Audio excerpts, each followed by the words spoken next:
Sveiki visi, kurie žiūrit šitą mano video. Čia yra Vektoriai LT ir aš Vidas Trachlevičius ir šiandien tokia yra mūsų išvažiuojamoji sesija. Ir šiandien pakalbėsime apie automobilio premjerą, kuris sukėlė turbūt didžiausią triukšmą, kokį tik tai gali sukelti naujas automobilis, bet mes apie jį kalbėsime šiek tiek kitais aspektais negu įprasta. Tai yra Ferrari Luce, pirmasis elektrinis Ferrari automobilis. Na, ką galima apie jį pasakyti? Na, aš jį palyginčiau, žinot, su Harley Davidson elektriniu motociklu. Tiesa, Harley Davidson gamina elektrinius motociklus, bet jiems užteko proto juos pakišti po visiškai kitokį prekės ženklą, kad jis nesipainiotų su Harley Davidson ženklu. Na tai turbūt elektrinis Ferrari yra tas pats, kai važiuoti kur nors į mišką, prie ežero, nusivežti elektrinį židinį, prisijungti jį prie akumuliatoriaus ir mėgautis laužo šviesa.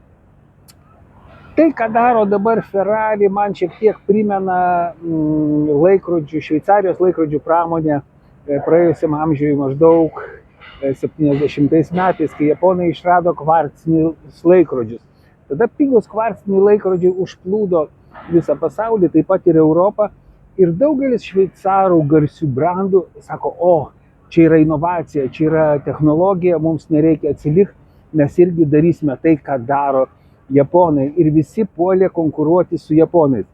Maždaug po 12-13 metų Šveicarijos laikrodžių pramonė buvo ant visiško žlugimo ir bankroto ribos, nes ji nesugebėjo konkuruoti su pigiais japoniškais kvarciniais laikrodžiais. Ir į tas lenktynės neįsijungia tik vos keli garsus šveicarų brandai, visi kiti dalyvavo ten.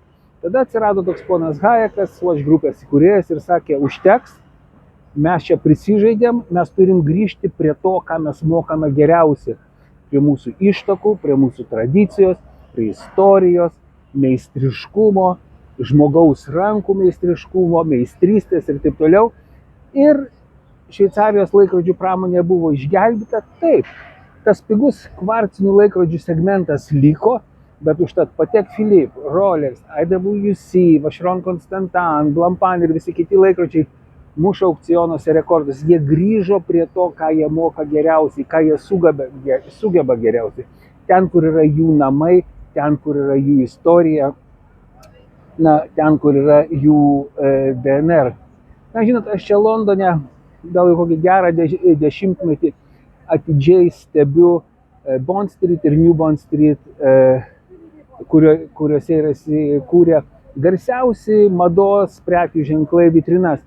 Ir žinot, vienu metu čia irgi buvo ta pati nesąmonė. Pavyzdžiui, eini prie kokį nors barberį ir žiūri, vitrinoje kabo, aš atsiprašau kalbininkų, to net negalima pavadinti sportiniu kostiumu, tai yra treningas, pigus, paprastas treningas, su kuriuo turbūt koks nors Vilniaus ar Kauno modistas ar modistė net pasibjaurėtų eiti į Akropolį.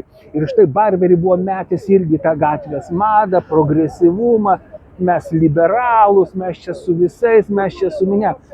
Visa tai dingo, turbūt jie suprato, kad tai yra ne jų kelias.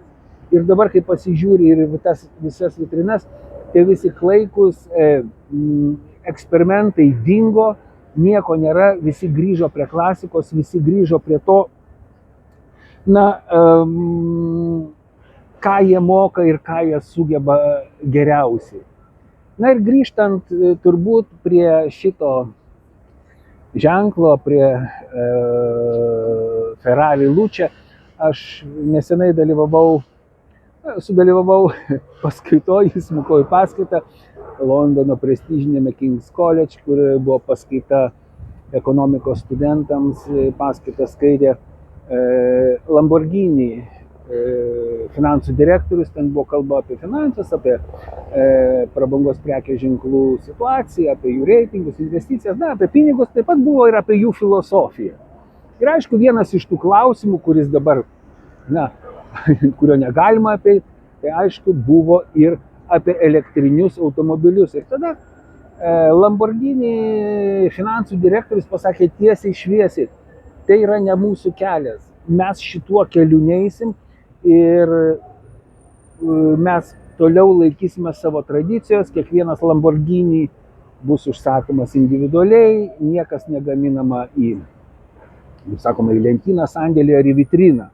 Ir štai vat, šitą mintį po to tokio triukšmingo Ferrari Luce pristatymo pakartojo ir Lamborghini generalinis direktorius, kuris pasakė, kad jie tebesilaiko savo sprendimo ir jas yra sustabdę tiek elektrinio Urus, tiek ir kito elektrinio modelio gamybą ir jie iš šitą nebegrįžta. Taigi, tuo metu, kai lygtai visa pramonė suprato, kad tai yra nesąmonė, eksperimentuoti, kad eiti ne į savo teritoriją, kai visi grįžta, staiga Ferrari pasuko priešingą kryptimį ir tas yra, aišku, be galo keista, bet jeigu prisiminsime, tai Enzo Ferrari, jisai kūrė mitą, jis kūrė legendą ir tai buvo daroma nuosekliai, tai buvo daroma daug metų. Na, kas yra Ferrari? Tai yra itališkas dizainas. Jisai toks veržlus, gal brutalokas, bet jis neįžūlus, jis yra dailus. Kas yra Ferrari? Tai yra variklio gausmas, simfonija, tai yra visas orkestras. Kas yra Ferrari? Nepatogus šiek tiek? Taip. Nelabai praktiškas? Taip. Vibracija? Taip. Bet tai ir yra mechanikos galia, tai yra mito, tai yra Ferrari istorijos dalis. Juk kas yra prabangos prekių ženklas? Ne tik Ferrari, ar ne? Emocija. Emocija yra pagrindinis brangiausias dalykas, kurį gali sukurti bet kuris prekių ženklas. Ne tik Ferrari, ne tik Lamborghini, ne tik Rolls Royce, bet ir Chanel, Dior, kokie nors ten Salvatore Ferragamo, bateliai, rankinės, kas tik nori. Juk laikrodžiai galų gale. Juk prabangos pramonės variklis yra ne dėl to, kad mums reikia to automobilio, ne dėl to, kad mums reikia tų batelių, ne dėl to, kad mirtinai reikia tos rankinės, su kuria ten reikia būtinai kažką panešti. Ne, žmonėms reikia emocijos, o ta emocija kiekvienais atskirais atvejais turi tokias, sakyčiau, skirtingas sudėtinės dalys, ten tarkim madoje, automobiliuose, laikrodžiuose ir taip toliau ir panašiai. Tai vienas iš turbūt tokių žymiausių ir autoritetingiausių pastarųjų laikų konservatyvios minties filosofų, britas seras Rodžeris Scrutonas yra sakęs, kad grožis plačiaja prasme yra civilizacijos pagrindas. Ir kai grožis yra naikinamas, tai yra ta civilizacijos klaida ir tas kultūrinės degradacijos požymis. Ir būtent mano požiūriu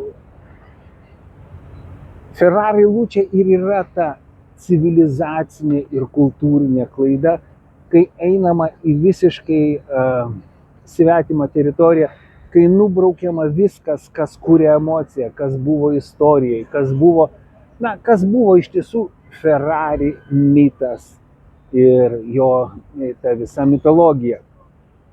Taigi, tai buvo ne mano video apie Ferrari, tai buvo mano anonsas teksto, kuris dabar yra tinklalapyje vektoriai.lt. Ir tame tekste aš nekalbu apie Ferrari Luce, kiek su juo galima nuvažiuoti, kokia jo yra baterijos talpa, per kiek jis pasiekia ten 100 km.